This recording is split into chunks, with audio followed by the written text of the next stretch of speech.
Chance, if you would just shut up and play, maybe things will work out for you.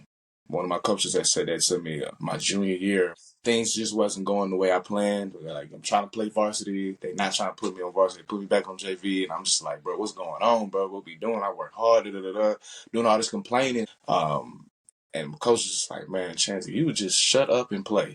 Like, maybe things will work out for you.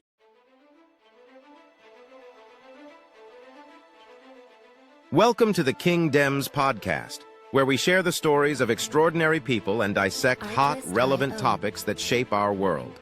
From visionary leaders to trailblazing creatives, we uncover the mindset, strategy, and grit behind greatness.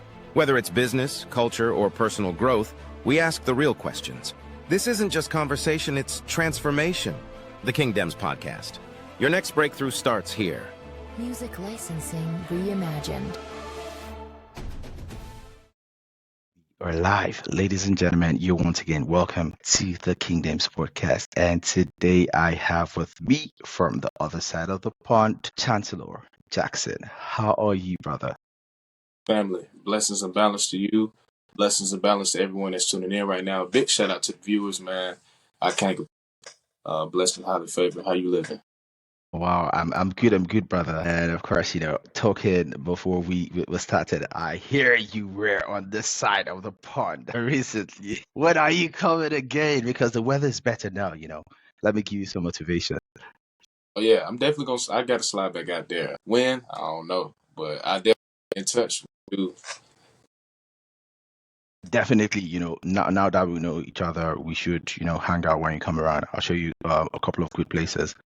Definitely, you would have a great time. But I'm curious about something. Your name, Kole. I don't know how it's pronounced. Like your nickname. How did you come about that name? So it's my middle name, Corley. Kole. Got it from African guy she knew from back in the day. I can't remember what country she said he was from, but his name is Corley, and she's like, oh yeah, I like that. It kind of sounds Nigerian. There is a Yoruba name, Kole, means to build a house. I'm not sure what, because Or it's kind of like, would I say a suffix of her name? The full name is Bankole, like help me build a house. okay. Kole on its own is like, yeah, to build a house. And of course, speaking of beauty, you have been building a career, and it has been crisscrossing around the world. We could literally say you're a globetrotter. Oh yeah, for sure, definitely.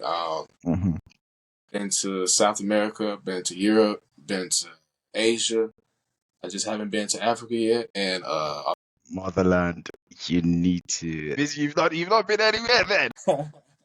Sorry. You have not been anywhere if you've not been to Africa, brother. But I think you'd agree with me on something.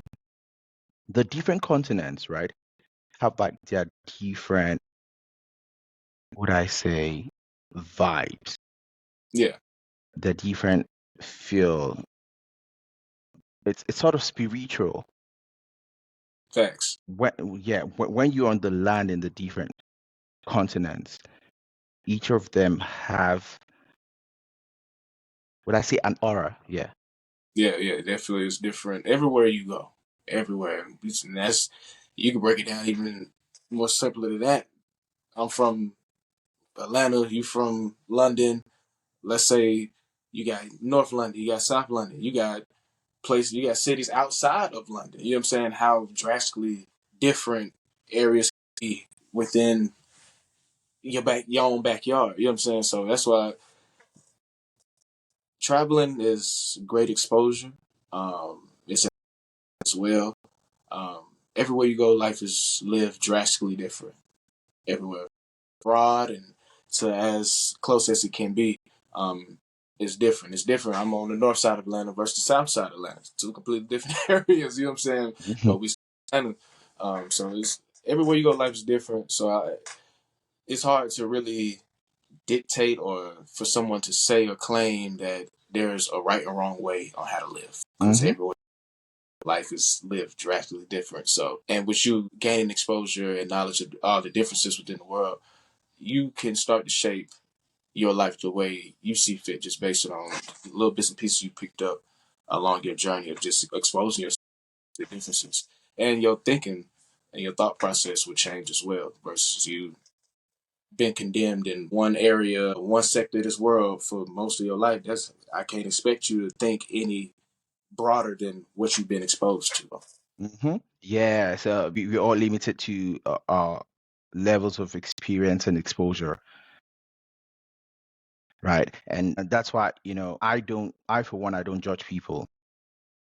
Facts. I don't judge people because you really don't know the limits to what they have experienced if you don't know. So sometimes the reason why a person is not able to function at a dimension that is similar to yours is because they've not been privileged to have the level of exposure and education that you Facts. have been privileged to have. Facts. And you're not measuring them based on your own yardstick. It's sort of unfair. Because when you think about it, if you were in their shoes, you might do worse. On me. Facts.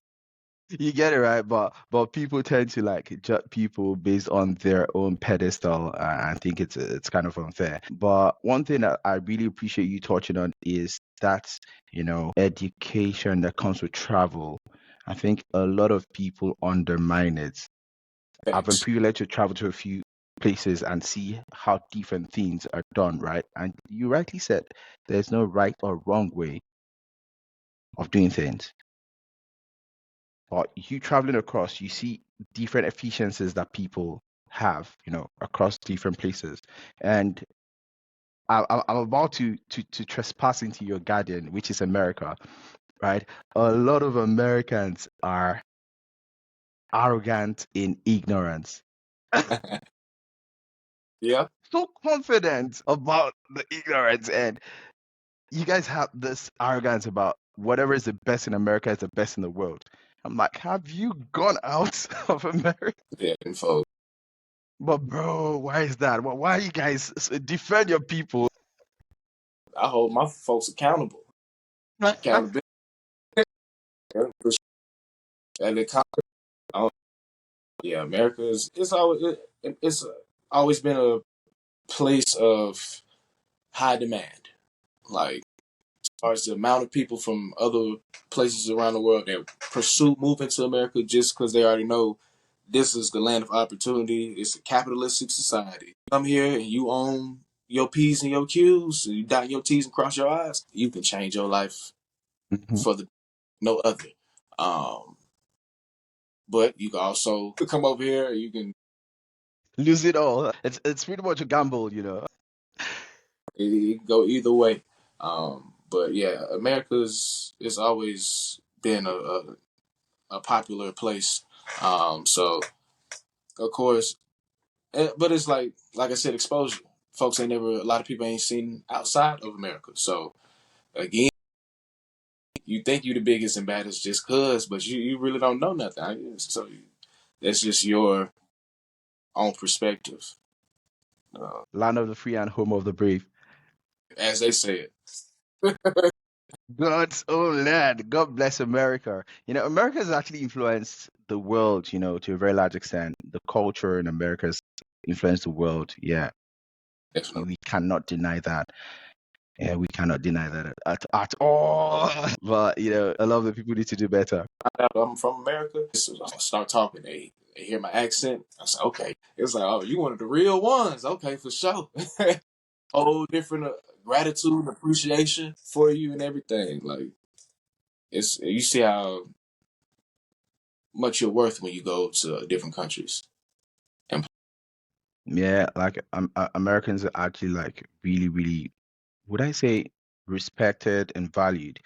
Because there was a time I traveled to Morocco, and I was with this group of tourists. I don't know why they mistook me for an American, and then they were giving me professional treatment. I was like, okay, okay, I'm American for today. I will enjoy the American privilege, bro. purpose for sure. It was really nice. I'm like, wow, so this is what it feels like to be American. Place. Oh yeah, for sure. Show love. They show a lot of love. People show a lot of love. Man. My experience I've been, I'm like, I ain't never had no weird or ill encounters. Like everything's been harmonious.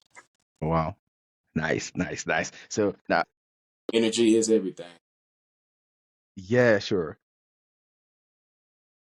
Like, the energy is everything, to be very honest. Like, and I think one thing I tell people, for me, I'm very, very good at matching energy, right? If you give me good energy, I will give you good energy. If you give me bad energy, don't worry, I will match it.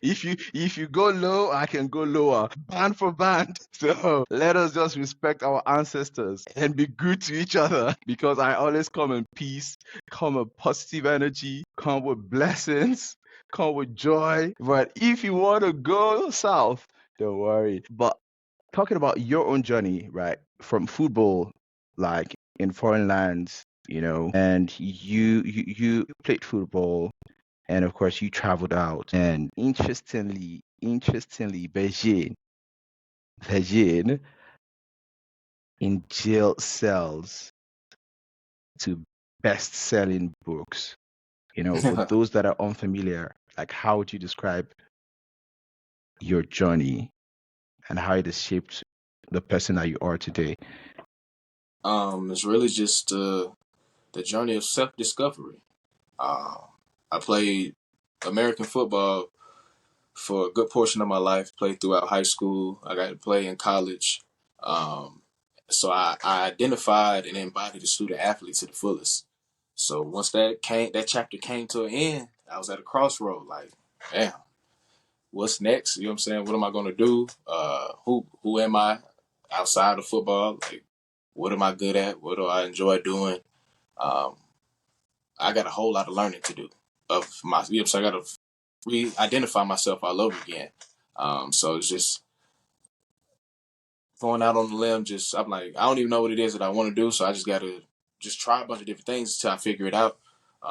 So jobs left and right for months, and you know what I'm saying, couldn't seem to land anything. And then like 8 months later, first job I actually do want to take and I get an offer for is on the other side of the world. So it's like, hey, Wow. this is what we're finna do. I tried everywhere in America and nothing has worked. So we finna go over to China, see what that's hitting on, see what that's talking about. Um, so, and I knew that experience, the whole journey was going to be a great stepping stone for just me figuring out just learning myself. I'm going to a completely different side of the world, solo. You know what I'm saying? Ain't no family, no friends coming with me. I'm gonna be out here for a year and starting a career in education. At least this is the first, you know what I'm saying, starting the workforce in education. So I was like, I know after this year, I'm gonna be a completely different person. I'm gonna learn a lot, telling what type of connections I'm gonna make. I know this experience is going to be a great stepping stone for whatever it is that I'm gonna end up doing. Now, I did not expect for it to go the way that it went, but you know what I'm saying, we still turn lemons into lemonade. So yeah, man, the whole journey is just self discovery from going to China, then getting arrested out there and getting locked up and serving 14 days in a Beijing jail to coming back to America. And I'm back at square one all over again, just like it before, trying to figure out what I'm finna do next, everything. So I still, it's just all just learning my purpose and who I am truly and what it is that I'm here to do while I'm on this earth and inspire others to do the same thing if they're on the journey of self-discovery, especially student athletes, anybody that plays sports growing up. You already know you went through it yourself. Once that came to an end, you got to refine yourself all over again. So yeah, man, it's been a journey for sure. Mhm. For a lot of our athletes who grow up playing a particular sport, a lot of people don't realize the level of dedication and discipline that you need to put into the craft. And it sort of breaks a lot of people if they're not able to go pro. Like, it breaks them. I've been able to observe, from afar and closely as well. But I don't know if you're happy to talk about the series of events that led to that 14-day confinement. in China, and how did that experience shape you? Yeah. So pretty much I was getting ready to head to an event that my company was hosting. Every month they host team builder events. So you can just connect with other people within the company, and y'all do some fun activities. So I was supposed to be heading to the event. I was pre-gaming, so I'm in the apartment. I'm sipping a little wine cooler, smoke some cannabis out my little pipe, get dressed, make sure you know what I'm saying. I'm finna get ready to go to the event. And soon as like I'm gathering up my last final things, I hear a knock at the door. Go to the door, look through the peephole, and there's 3 officers from the Beijing police. Just randomly. What? What? Randomly. Exactly. So this is random. So open the door, they come in. It's a huge language barrier. So we communicating through translation apps. And pretty much they was just questioning me about drugs and if I was on them or and, you know what I'm saying, stuff in regards to that. And I'm just like, man, where did y'all even come from? Like y'all question me about drugs? Like what y'all talking about? Like, nah, bro, I don't know what y'all talking about. Like y'all got me confused. I'm trying to just finesse the situation. Um, but they ended up drug testing me right there on the spot. So it was a wrap right then and there. Marijuana. Right then and there, it was over with. Uh, so failed the drug test, of course. They throw the cuffs on me, and hours later, eventually make my way to the actual jail where I'm housed and thrown into my cell. And I'm in this cell with 14 other men. It's 9 wooden beds. We ate 3 soups a day. And all I had for those 14 days was a plastic bowl and a plastic spoon. Nothing explained to me as far as how the process works, what's going to come next, how long I'm going to be here, what are my specific charges. I don't know what's going on. I'm in this cell with 14 other dudes. I can barely even I can't even really talk to for real. Uh, The other guys, were they like Chinese or like where were they yeah, from? all Chinese. Whoa, no way. No. So yeah, so we like it 24 hours a day, 7 days a week too. So ain't no leaving the cell. So it was a lot of time to reflect and I had to hold myself accountable. Most importantly, because like, man, I'm the only reason why I'm in this situation. So I can't be mad or point the finger at nobody because hell, I knew good and well what I was doing and I knew the repercussions from it. So I got to take this to the chin, however it's going to play out. So I was like, you know what I'm saying? It is what it is in that aspect. But I knew to just keep, you know what I'm saying? I knew I was going to be good. Like, I knew I was going to be good. I just ain't know how it was going to play out. And I told myself to take note of every minor detail because this is going to be a great story to tell once you get out of this. So to finally get released, get deported from the country immediately, come back to America. And like I said, I'm just trying to figure out what's going on. Like, okay, what I'm finna do next? Because I'm back to square one. And that summer, I was hanging out with one of my good friends I grew up with named DeMarco Reddins. He was a traditionally published author before we graduated high school in 2014. He was the one, hey, bro, you didn't think about writing a book about the experience? I was like, man, that's a great idea. I'm like, start, but like, man, I knew I wanted to do something with the story. I just didn't know how I wanted to go about telling it. So when he said that, and that's it right there. So he took my phone, he went to my notes section, he left me a little outline. I started filling in the outline. And by doing that, I caught a flow for how I wanted to tell the story. So I moved it from my phone to a Google Doc so I could type it up. 4 months later, the story was written. Spent the next 6 months just getting it ready for publishing.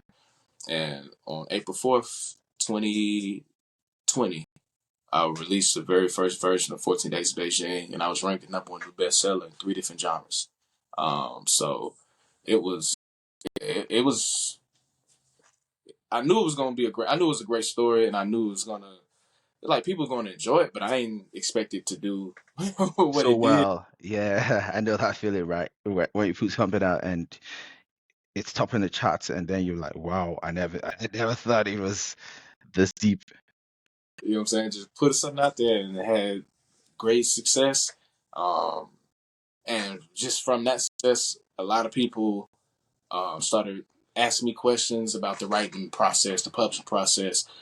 And it surprised me how many people actually had aspirations to be a published author. Like, this is a dream of theirs, or something they always wanted to do. It was just an idea I was given. I just stepped up to the plate and knocked that ball out. I hit a home run. It's on my first go around. But I took it upon myself to give whatever game that I acquired up until that point to those that had questions, and then took more courses on publishing and writing, and just invested into it just to learn more. And now, you know what I'm saying, I coach people through the writing and publishing process as a service. And I've worked with countless people. I've only had 2 people actually see it all the way through. The exact way that I do my process of releasing books, and both of their books went #1 as well. One of them is like a 30-some-year-old male. The other one was a 15-year-old girl. She was 15 years old at the time. She's like 17 now, but her book was like #1 for like 9 straight days. Hers went crazy. So, yeah, man. So that's what the whole journey was, just the journey of self-discovery. Honestly, that's the best way I can sum that up. Wow, I really love something, the fact that you're paying it forward. A lot of people are just fine succeeding and keeping it to themselves. But I always say something: success is incomplete without a successor, Thanks. right? So yeah, you always need to pay forward and duplicate it. Big ups to you on that. One thing I'm quite curious about is your mindset, because your mindset is what sets you on this mission. Like, what's that inner mindset shift that allowed you to turn the trauma into triumph? And how do you coach other people to do the same thing? I say it started with football, honestly. Playing American football is hard no sport. You're gonna be pushed, any sport, honestly, you're gonna be pushed to your limits, Mm-hmm. and you're built, you know what I'm saying, you learn how to build mental toughness. Mm-hmm. So definitely playing the sport, and then doing the sport as well, because I wasn't highly recruited out of high school. I ain't have a whole bunch of offers and nothing like that. Like, nah, my high school really wasn't that good at football, for real, for real. Our coaches wasn't promoting us to colleges. So if you ain't really put yourself out there, did any groundwork yourself, then you ain't gonna have nowhere to go. So I watched it, the class after class, until it was my turn. I started before my turn. I was doing it myself. I'm reaching out to the schools and DMing the coaches, emailing the coaches, all of that, applying to schools, and then reaching out to the coaches. So I put in the groundwork and the lead work for that, because it's something I truly wanted to do. Ever since I started playing football, I was like, bro, I want to play D1 college football. That's the only thing I care about. I don't care about nothing else. This is it. That's what I want to do. And I was adamant about it for sure. But I was able to make it happen at the same time. So that showed me, it's like, man, you put your mind, energy, and heart towards, you can achieve. So going through the Beijing thing, it's like, okay, I've been in this position before. I faced adversity before. Now I ain't been in this low. Like, this is all time low, but I'm like, It's a different God kind ain't of gonna, love. God ain't gonna give you nothing you can't handle. So, you know what I'm saying? He ain't gonna give you nothing you can't handle. Um, and it's like, what am I gonna do? I can choose to let this situation overcome me, or I can overcome the situation. I don't know how I'm going to do it, but it's going to be a work in progress. But long as I'm willing, I'm gonna find a way. Where there's a will, there's a way. And of course, I love the fact that you acknowledge God. And one thing I realize is God reserves his toughest battles for his toughest soldiers. Like, the the bigger the pain, the bigger the gain. And nothing good in life comes without pain. Pain, purpose, and power. The pain helps you to discover your purpose, and discovering your purpose, gives you that power in life. It's a tough journey. When the pain, yeah, it's a tough journey. When you're going through the pain, it's actually not funny at all. It is not funny, but like nothing lasts forever, you know. So for, even for me, if anytime I'm going through tough times, I just say to myself, these too shall pass. We are no strangers to adversity. We've been here before. And there's this guest who was on the podcast recently. She said something. She said, I've hit rock bottom multiple times. And I can tell you something, rock bottom has multiple basements. Now hit a home run, right? Rock bottom actually has multiple basements, brother. Like, if you know, you don't need to. No explanation needed. It's only for those that have been there that can understand. If you've not been there, no problem. It's all well and good. But you always emphasize creativity and spirituality in your journey.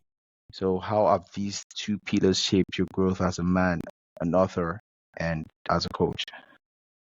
I've never really been that creative. Like prior, like when I played football, that was it. Like I ain't really so. Like I said, football just had to come to a complete end for me to discover this whole side to me. You know what I'm saying? So Mm, I was honestly shocked and surprised. My ability to remember everything from that. Well, of course, it was a traumatic experience. Well, yeah, it was a crazy mhm, experience. So, but like I'm talking about to the fullest, the finest detail. I remembered everything, and that just helped me paint the picture. And I literally just painted it exactly how it transpired for me. That's how I put it on paper. And always been spiritual. Always been raised in the church, of course. And practice different religions and fast. Done a lot of different studying of history and different cultures. So I was say I've always incorporated the spiritual aspects within everything that I've done, from football to trying to find my purpose to writing books and now pushing people to do the same thing with their stories. We all have a story to tell, and we all have been through something that somebody else can learn from, relate to, or just benefit from. So it don't get no more, I guess, like worldly than that. Just being able to share with one another, learn from one another, grow together. Each one teach one. Iron sharpens iron. Um, mhm. this is like I relate to sports a lot, just because football and life, any sport you play in life, man, you can learn. There's so many lessons that you can learn and gain from that's applicable to what you'll face as you continue down your journey. So, yeah, it's been a beautiful experience, and I'm excited to see what more I'm able to create. I have ideas, and that is really just taking the step to make it happen. Then, so it's really the only person I'm in my way is me. Sometimes when we go through certain things in life, it teaches you something new about yourself. Sometimes we really don't know how resilient we could be. We don't know the depths we could swim. We don't know the lengths we can run until we're put in certain situations. Even for me personally, I've been in situations wherein I've faced like certain levels of adversity, and then I look at myself and I'm like, wow, did you ever think you could ever survive that? And I feel like you had, those moments, especially in your tough time as well. Because if somebody were to tell you, you can do this, you can survive this, you think it's a joke. But when you're put in it, Mhm. that's that warrior spirit, that gladiator comes out, emerges, and then arises to face the occasion. So in hindsight, and they say hindsight is 2020, like what did your time in China teach you about your personal power and resilience that you still carry on today? I would say it just reaffirmed the power that I already possess. Like I said, when I wanted to play Division 1 football, I made that happen. Mm. I did. Nobody else. I did. To go through that experience in Beijing, it just reaffirms, like, man, you still that guy. You still that guy. Like, bro, anything you want, bro, you put your energy, effort towards, and you put your heart, bro. You know what I'm saying? You strike gold. So it's really just this is something that we had to go through. Everything. We had to go through that just to get to this point. It took all of that, but it was necessary. It was needed. And adversity introduces a man to himself. I love Adversity that. introduces. Very Adversity true. introduces. I just it's reaffirming and it's like, okay, where do we go from this point moving forward? Because I had success with this book. I'm pretty sure people gonna expect to see if I can drop, if I'm gonna drop any more, or you know what I'm saying, see what else I'm gonna do. And I honestly didn't have any inspiration to write anything else after 14 days. I'm like, bro, why would I? I done did a grand slam, but this, you know what I'm saying, I only see the reason to, and I really I can't think of anything else to share. But the same partner that put the bug in my head about writing 14 days, he's like, hey, bro, you need to write the romance. You need to write the romance. I'm like, So was that what inspired you to write "You Love and You Learn"? yeah, you love, you learn, and real love never dies. So he was the one that put the bug in my head. He was telling me as 14 days was going crazy. He's like, you gotta write the romance. You gotta drop the romance next. I was like, nah, I'm good on that. I don't even want to tapping back into those emotions, and I ain't even trying to go down that path right now. I'm good. I'm content. But after a few months pass, and you know what I'm saying, I just did more studying, learning about the publishing and writing process. I was like, yeah, I feel well with me doing all that learning. I came across the best-selling genre, so I saw romance at the top of the list. I was like, oh damn!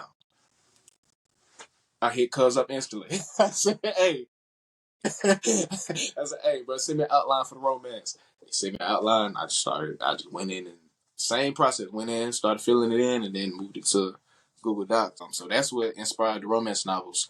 Um, but all those books are just me telling stories, like just real life experiences. So you know what I'm saying? It's a different vibe. Even though they're two completely different genres, all three stories coincide. So it's a trilogy. It's a series. It's completely, yeah. They're all completely different tones compared to the new one that I. Wait, but definitely the book that drew my attention to you was 14 Days in Beijing, and yeah, that's top of my own read list. And I have committed to getting a hard copy of that one, and I would love for all of the three books to be in the comment section, rather in the description, right, for this podcast. So we have 14 Days in Beijing, we have You Love and You Learn, and what's the third one? Real love never dies. Real Love Never Dies. Wow, interesting. Real Love Never Dies. Cannot argue with that. But it's hard to find real love, in this age and time. Dude, In Nigeria, where I come from, there's this popular statement. They say, "Now mumu they love," meaning it's foolish people that fall in love.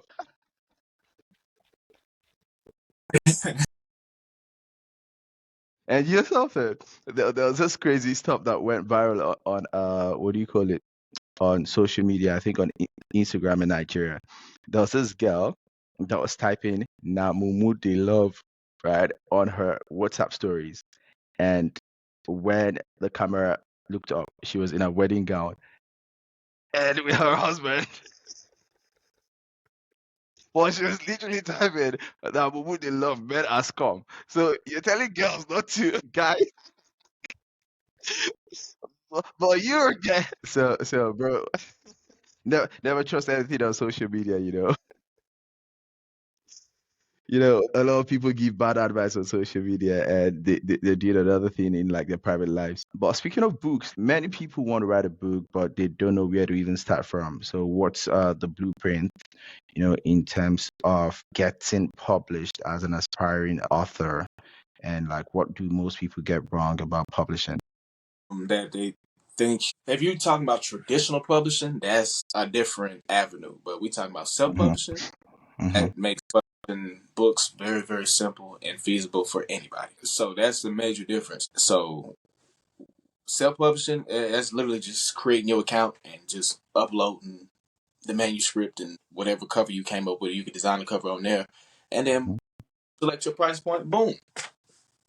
You know what I'm saying? It's that simple. And then you go ahead and do the copyright outside of that. It's that simple. Now, as far as just in a lump sum of the process, like it's simple to publish, but it's definitely you wanted to look professional, you wanted to look good. Small intricacies like as that, that's where it gets a little bit more detail oriented. At least how I go about it. But publishing process isn't far fetched at all whatsoever. So they should reach out to you. You can get that. Oh yeah, for sure. Yeah, you'll be in good hands. So how do people reach out to you? What are social media platforms? I'm on every social media platform out there. The best way to find me or everything, just Google Chancellor K. Jackson. You Google Chancellor K. Jackson, you need will pop up from social media to podcast shows I've been on, my website, books, everything. But what's like the easiest way? What are you most active on? I say Instagram, Okay. TikTok, Facebook. Yeah, I post on all my social media accounts. So even LinkedIn. Yeah, consistency for sure. Yeah, consistency is key, brother. Consistency is key to achieving anything in this life. With repetition comes mastery. If you don't keep those reps going, come on, nothing's gonna happen. So you need to keep those reps going. And you as an athlete, I know I know you know it more than I do. Like repetition is what I say the key to mastery. Yeah, that's what I always say. So like what role does authenticity play in your writing and like how can authors use their own raw truth to connect with readers globally? Telling the story how you would naturally tell it to one of your best friends or your family members. Like, I originally tell people when they're first writing a book or writing a story, man, write it like you sending a long text message to one of your partners. You know what I'm saying? Like, don't worry about no grammar, no punctuation, you know what I'm saying? Write it like a text message. So you really get your true self onto the paper and you get it down on paper faster versus you trying to be detailed and you know what I'm saying? That just slows you up. So just get it down at first. So you can always go back afterwards and fine tune it and sharpen it up. And that way, like it still has your natural tone and your personality within the writing. Hmm. So authenticity is everything. We live in a society full of followers. I am telling you. Authenticity sells. There's a lot of people that do. There's a lot of people that have podcast shows. A lot of people that write books. A lot of people that make music. But how you go about doing it, who you are, putting everything within you, your lineage, into whatever craft it is. That's what's going to make whatever it is that you choose to do itself, and that's going to bring the value. Authenticity sells all day, every day. We live in a facade society anyway. Everything behind these phone screens and social media, that's smoke and mirrors. And you know what? The real ones will always stand out. That's just a funny thing. Always. Like everybody wants to be like the Joneses, but the real ones always stand out. And of course, the real recognize the real. And of course, speaking of real, I very, very much appreciate your authenticity. Even before we started, recording the port, you could see how much I was very happy connecting with you because I value authenticity. Like authentic people are a dying breed. We are endangered species, brother. I'm telling you. It's crazy how people are so fake. Fake to the bones. And you know what? You know one thing that even hurts me, bro. I was speaking to somebody yesterday, and this person is as fake as can be. And the person was trying to talk me down, trying to make me feel like I was not doing well. And then I was like, okay, let me see your body of work. And I saw their body of work, and so like their body of work was here. Mine is just like words apart. And you were telling me, I just shook my head. I'm like, I feel sorry for you. And then, the funny thing, I told this person, I was humble, like I can help you with this. Do you understand? And I'm not even going to charge you for it. You know what the person said? No, I don't need your help at all. Like I have somebody handling it already. I just laughed. I'm like, I feel bad for you. Oh, man. I feel so bad for people like that. Like, why do you want to paint yourself larger than life? Man, Why? I don't understand it either. That's just some people that's stubborn. Stubborn, honestly, And stuck. they don't like to learn. That's the thing. Yeah. The only reason why me, you and I have been able to accomplish the things we've been able to accomplish today, and our parts are now, meeting today, is because we have been able to learn along the way, along the road, like keep gathering the learning. And interestingly, you cannot earn if you don't learn first. I mean, Well, a lot of definitely. people in this generation, they want to earn, but they don't want to learn. Like, Yeah, for sure. make it make sense. For sure. Oh, like, make it make sense. You won't put the cart before the horse, would you? Man, But it's okay. It's okay. I hope, those people listening to us today, would actually get their acts in order and, ensure that you believe in yourself. My mantra is conceive, believe, achieve. Do not let anybody tell you who you are. People always try to put people in boxes, try to tell people this is what you're meant to be. Nobody has the authority over your life. Discover yourself. Be yourself. Always be proud to be yourself. You will never get it right first time, right? It's never smooth, but always take that pride in your authenticity. They even say Rome was not built in a day, right? Just be yourself and keep learning. And learning is the only way to achieve true growth. yeah, keep running your marathon. Best teacher of life is your own experience. And none of us know who we are until we fail. They say every person is defined by their reaction to any given situation. So, who would you want to define you? Someone else or yourself? But whatever you choose to do, homie, just give your heart to it and stay strong. Wow. I love that, bruv. I love that. Talking about global perspectives and, of course, life abroad. I'm Nigerian, immigrated to the United Kingdom. I understand what it feels like growing up somewhere and being thrown into another community, another society, another ecosystem. The life of an immigrant is not funny in any way, shape, or form. You need to adapt, you need to adopt, and you need to thrive, right? And it's a really painful process. So, and one of the things, that throws you up, that would I say upsets you as a person, that places you, the moment you come in, you are in an automatic state of disequilibrium. No matter how educated or exposed you are as a person, your equilibrium setting is adjusted. First of all, right? You need to find your balance, right? And that's why I love what Bruce Lee said when he was alive: be like water, right? Whatever container you put water in, water is going to adjust to it.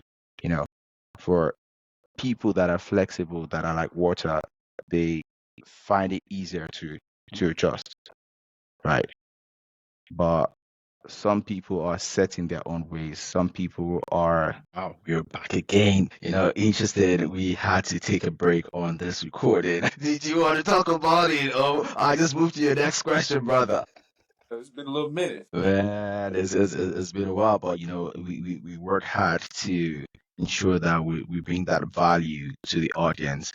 Sometimes the audience just see the creative work but don't know the creative process behind that work. A lot of hard work goes into this thing, and of course, please appreciate the Chancellor that is probably a counselor. So, the next question I did have for you is, what was the most eye-opening part of living and working in China before the arrest, and what cultural insights actually stuck with you? I say the most hygiene. Every time I get asked that question, it's number one because I'm big on hygiene. Most of us, our culture, we big on hygiene as well.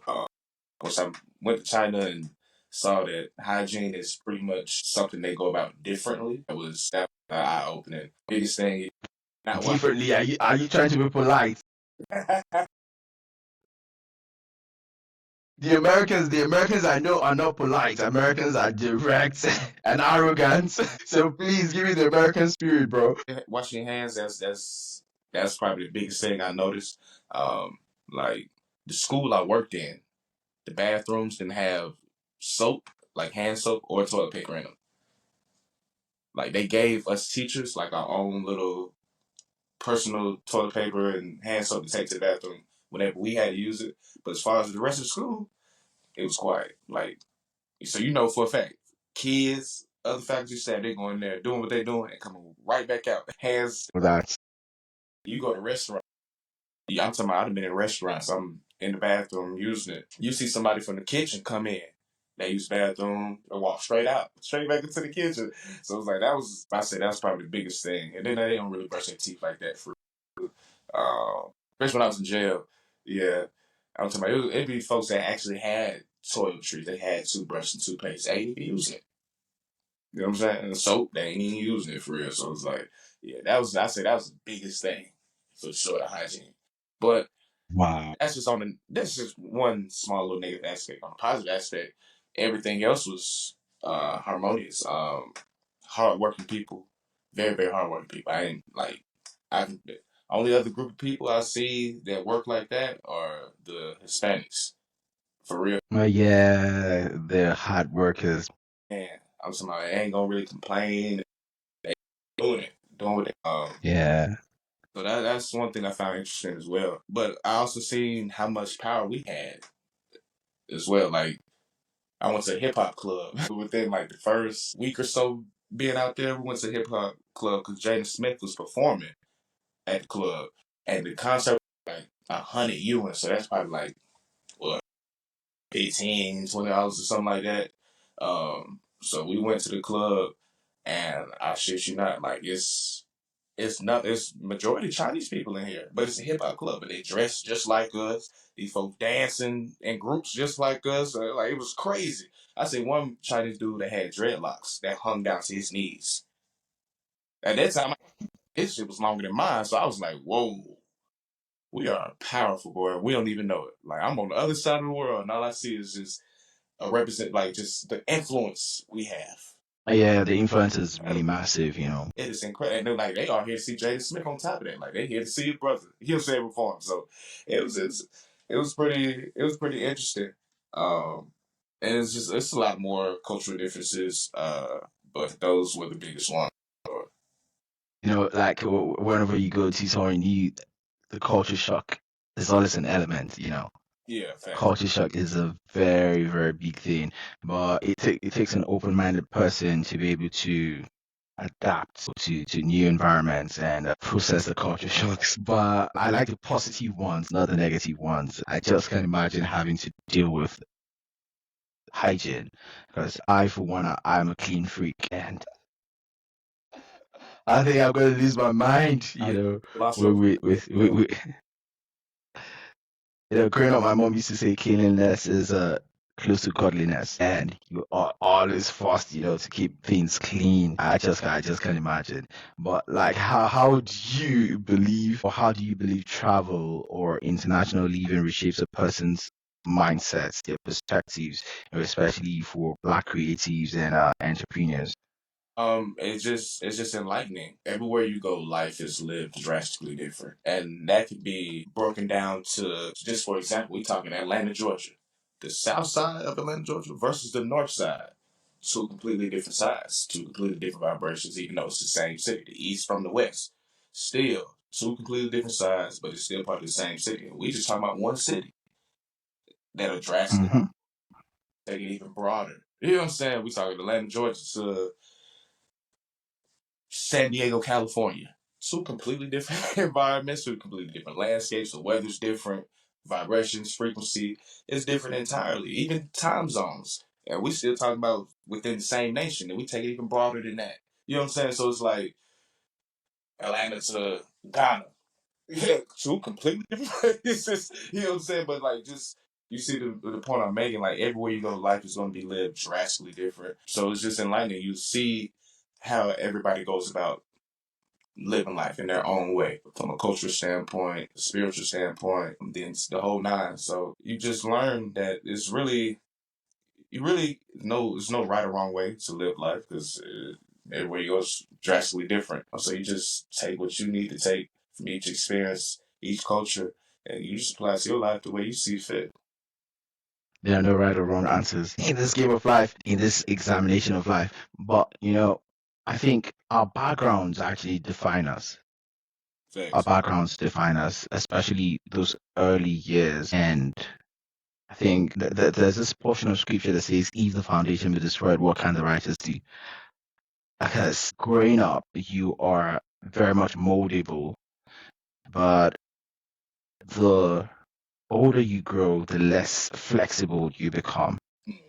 Right. And that's why it's always good to pick up those positive traits, positive philosophies, positive principles, growing up. And that brings me back to your own background. You played football for 9 years, and being an athlete, right, there are certain principles you pick up, and one of them is that discipline, that competitive spirit, consistency, would I say, persistence, resilience, never giving up. There's a whole lot that comes with, being an athlete. For me, growing up, I was into combat sports, Mm. karate, taekwondo, delving into mixed martial arts. I see how that fighting spirit has always been in me and kept me going. But for you, yeah, football is as competitive as fighting, because it's well documented that there are some guys who cross from American football into combat sports, the Greg Hardys of this world, But like, how did being an athlete prepare you mentally for life's unexpected battles? Just knowing that football was love, a passion of mine, and I devoted everything I had to it. And I knew I had an end goal when it was all said and done. I wanted to play Division I football, and I knew that I was gonna have it was gonna take sacrifice in order to achieve that goal. I can't be cutting up in class or cutting up outside the classroom, on outside the field, having behavior issues. That's not gonna be a good look on my face card. I gotta make sure my Hmm. grades are intact. You definitely not gonna go nowhere if your grades ain't there.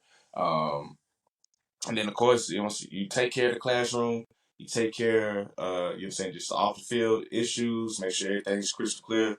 Um, the next is just like your talent is gonna will open up any doors for you.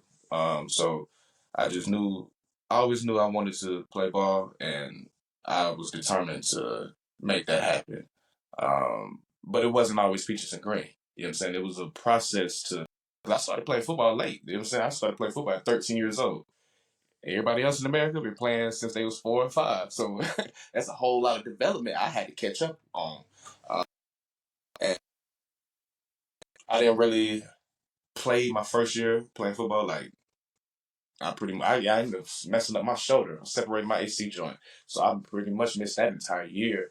Came back my freshman year of high school, was able to start on the freshman team.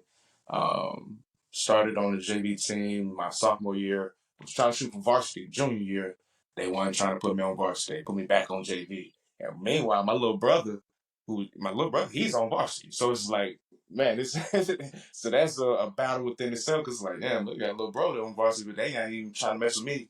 But I was like, I know if I quit, I'll never be shit. So, and it really can't. That's not an option. Just gotta. This is something I want to do. I just got to take it to the chin and just stick my head down and grind. And just prove that I deserve to be on the field on Friday nights. And lo and behold, I was showing them. You know what I'm saying? Every JV game I'm playing, I'm going crazy. And so they finally moved me. They put me in on the varsity game my junior year. It's probably like late junior year. And the first game I get in on varsity, I pick up the number 2 quarterback in the nation. And it's after that, like, okay, boom, we snap now. Okay, he official. So, okay, now I done accomplished the goal. I done made it to varsity. And I finna enter my senior year. But it's still another obstacle ahead, but I can't really, I see it, but it's like I got to focus on the season right now and make sure I produce on the field so I can, you know what I'm saying, open up eyes to colleges. Because I know I ain't really getting the chance to start until basically my senior year. So it's like, I'm still behind the curve, you know what I'm saying, but I want to play college ball. And that was the whole process within itself trying to get to college as well, because we weren't the best football team or best football program. Our coaches weren't marketing us like that. So it's like, I had to go do my own due diligence to market. Yeah, push yourself to be the best, you know. And we made it happen. So it's just like, just resilience and just knowing that whatever you put your mind to, man, you can accomplish. Exactly. Biggest things football taught me: don't quit. And you know something I love about your story is the fact that you had to play catch up. Mhm. And there's this thing about playing catch up. It makes you work twice as hard and it makes you more determined than other people. And you know, there's something about people who have been doing something for a long time. They tend to be complacent. They tend to think, oh, I've been doing this and you know, I know it all. And it tends to put them at some sort of disadvantage. Factual. When you have that hungry spirit, when you feel like, oh, you have to play catch up, when you feel like, oh, I don't know anything, that hunger and drive that comes with it is unrivaled. Right. Very, very much unrivaled. So I used to be a lecturer for professional students, right? So we had these guys who studied accounting in university or studied finance related courses in university. And we also had the guys who do not have a finance background. So I tend to, you know, observe that the guys with a non-finance background tend to do better than the guys with, you know, an accounting and finance background. Why? Because the guys with a non-finance background, you know, have the mentality of, I have to catch up. Yeah. I don't know this thing at all. And they are always very curious. And with that, you know, curiosity and that drive, they tend to outperform, you know, most of the guys from the finance background. Because when you're teaching the guys with a finance background, they think, oh, I know it. You know nothing, Jon Snow. You know? And even me, myself, you know, like in high school, I was a science student. So sciences that come into management sciences, social sciences, you want to, you know, you want to work twice as hard. And it keeps you going. It does keep you going. And I can very much understand that perspective of, you know, playing the catch up. So that background has actually helped you with that fighting spirit. But as a coach as well, like how do you help people push past their personal, you know, limits in life and in business? Just being that support system, you know what I'm saying? And just knowing, you got to know student, in essence. Like, every student learns differently. Just like we came up to school, every student learned differently. Mm-hmm. Like, some people Mm-hmm. hands on, some people just need to hear it, some people just got to see it. So you just got to cater to everybody, and everybody's different. Attention span's a whole lot shorter. You know what I'm saying? It's just a whole different type.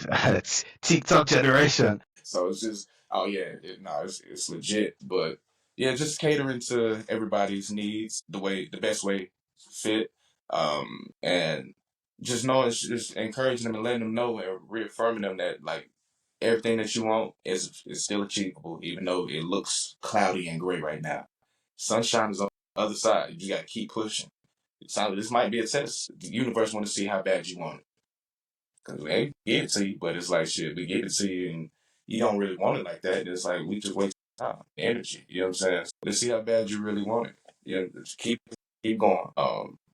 You'll figure it's something that you really want at the same time too. If it's something you really don't want, man, you can put that energy and effort towards something else that'll be even more beneficial for you. And knowing, also teach them like, man, it's life outside of football. Football is the identity right now, but eventually it's gonna come to an end, Jack. And when it does, it's a bridge that everybody kind of got to cross. Every former athlete has to cross, and y'all are talented, man. You just gotta try, continue to put yourself out there, try different things, explore your other interests right now as well. Don't wait till the last minute and now it's like you in crunch time. Like explore everything, all your talents right now, and just play your cards the best way you need to play them.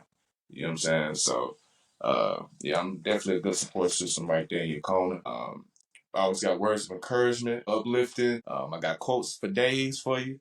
So yeah. As a sports person, you can only be active in your prime for a very little window of your life. But a lot of sports persons, I don't know, don't like to see or hit that realization. And it's good to have people like you put it out there. Yeah, it's a slippery slope. Like it's a slippery slope. I done seen people prevail after sports came to an end. I also seen people sink drastically. You know what I'm saying? So um it just still just comes down to knowing thyself at the end of the day, truly, and going back to your core values and your principles and your codes. You know what I'm saying? Remaining grounded within the process and the transition. Because it's going to be a process and transition. For sure. Especially if you ain't really explored anything else outside of football or any other sport you play. Yeah, it's gonna be a process for sure. Without a doubt. Definitely. What's the mission behind this whole, would I say, complex phenomena that you are as a person, from being an author to a coach, an educator, an entrepreneur? You wear many hats. But Yeah. what keeps you grounded and focused? And like, what's the central mission? I know there's something central at the middle of everything. Really just to hustle and motivate. Hustle and motivate. I'm still trying to, it's been a process for me, still trying to just figure out and fine tune exactly what it is that I want to do. Everything that I'm doing, it's just been getting me to that point of figuring it out. But essentially, the end goal for me is to be self sufficient with my different businesses and services, and just inspiring and helping others to become self sufficient in their own way, chase the American dream. We quote and we say, I love the American dream. I very much love the American dream. But when I say fortunately or unfortunately, I have to observe America from the other side of the pond. But the interesting thing, one thing that I see is central to all that you do is one word, and that word is impact. You know, you're very big on, that positive impact on people. "This show, yeah, definitely." I've always been, I guess you could say, very well known, very well liked, very well respected. So just love being able to showcase the best version of myself to people, and just being that source of motivation or wisdom for a lot of people.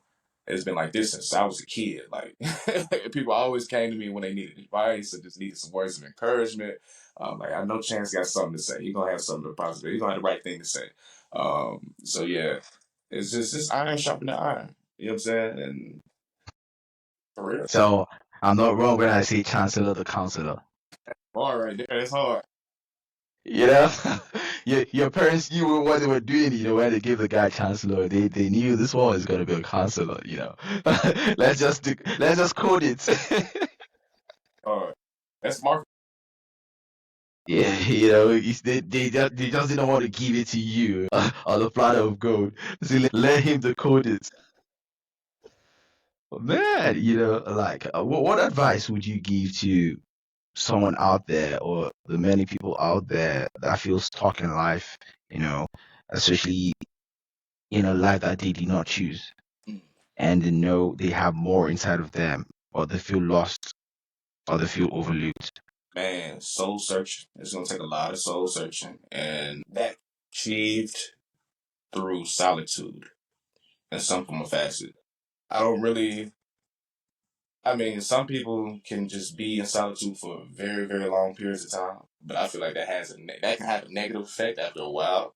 Like social skills and interacting with other people and energies, but just finding the balance. But you definitely need to be in solitude in some form of facet to really come to terms with yourself and who you are and learn yourself for real, for real. We don't have a lot of time in our everyday lives to just truly sit with ourselves and reflect. We might have 20 minutes, 30 minutes, probably an hour, maybe a couple hours. Now, everybody's life is different to have that time to just sit back with ourselves. I had a full 14 days to sit there with myself and just do a whole lot of soul searching. So, yeah, it's definitely going to take some soul searching without a doubt. Traveling, trying new things, exposing yourself to different ideologies and beliefs that'll help as well. So yeah, I definitely say take some time to yourself, try new things, try to go to new places. Um, yeah, for sure. Put yourself in different rooms. Put yourself in rooms that in the rooms where you see people that are doing what you want to do when it's all said and done. You steady hang around the same jokers that ain't been on nothing since 2010, then you know what I'm saying, what we doing here? So it's like, can't keep doing the same thing, expect different results. That's insanity. Well, yeah, true. That's pure insanity. But speaking of going to different places, that's a joke. Some people back home in my country, Nigeria, I want to travel to different places, but my bank account says I should sit at home. That part, but traveling really ain't that expensive now. It's of course certain places gonna cost a little bit more money, but it's a lot more places that are extremely feasible that folks really don't know about. But are you really looking into these different places that you can that are, you know what I'm saying, cost efficient or don't require like passports and stuff like that? So, you know what I'm saying, don't have all these limitations. There's a lot of places in the world you can go for sure. And you can just start domestically. Yeah, if you got a car, hop in the car, hop somewhere. Hmm. That's cheaper than a plane ticket. Yeah, yeah, yeah. Just do something. Just do something. Go to the next state.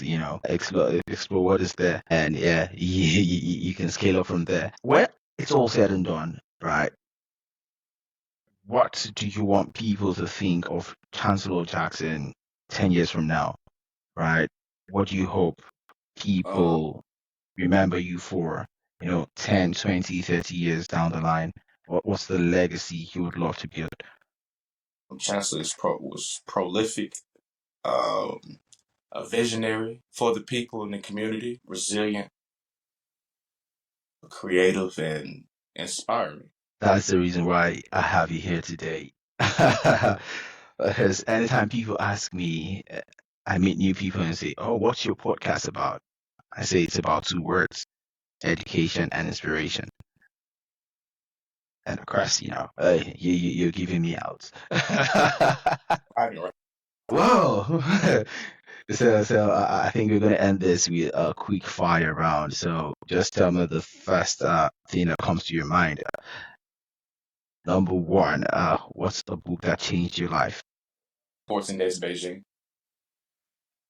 Oh, number two, what's one mantra you live by? Adversity introduces a man to himself. Mm, I love that. Uh, Adversity is a privilege, actually. Alexander Volkanovski said that recently. Mm. That's the UFC featherweight champion of the world. I think he's 36 years old. Yeah. And, he did lose his last two fights by way of knockout and came back to reclaim the title. And for someone like that to say adversity is a privilege, Yeah. take it to the bank, man. Number three, what's a dream guest you'd love to interview on your podcast? Nipsey Hussle. Whoa, Nipsey Hussle, man. Man, My boy. when you talk about being street smart, that's a guy. So, best advice you've ever received? Chance, if you would just shut up and play, maybe things will work out for you. One of my coaches had said that to me my junior year when things just wasn't going the way I planned. Like I'm trying to play varsity, they not trying to put me on varsity, put me back on JV, and I'm just like, bro, what's going on, bro? What we doing? I work hard, doing all this complaining, and coach is like, man, Chance, you would just shut up and play. Like maybe things will work out for you. Like all this complaining and bitching you doing, like just shut up and play. Like, I didn't take it personally either. I was like, for sure. I was like, all right, show you better than I can tell you. Put my head down. I'm gonna let my game speak for itself. And lo and behold, as soon as I did that, things started to change. So for sure. So, what does leaving lucky mean to you today?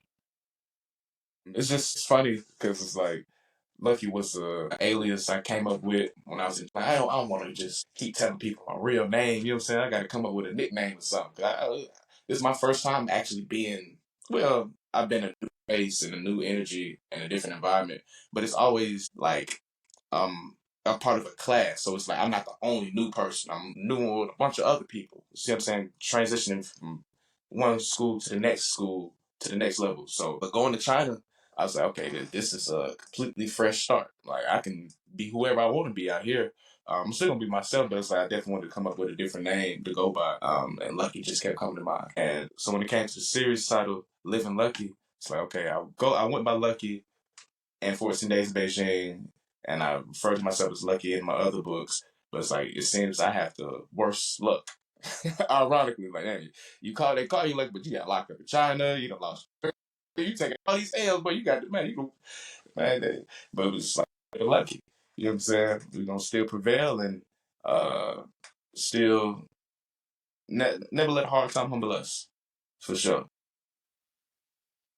When you talk about luck, people just think about good luck. There's good luck, there's hard luck. Yeah. It depends on the luck you're talking about. Well, speaking of Nipsey Hussle, God rest his soul, like his mentality, I just wish, he was around today, to be on these podcasts. Man, like the mentality is just different, bro. Man, yeah. Why do the good ones die young? Whoa, I think there was one song where somebody was saying, God give us back Nipsey Hussle and take some other person. People coming nasty.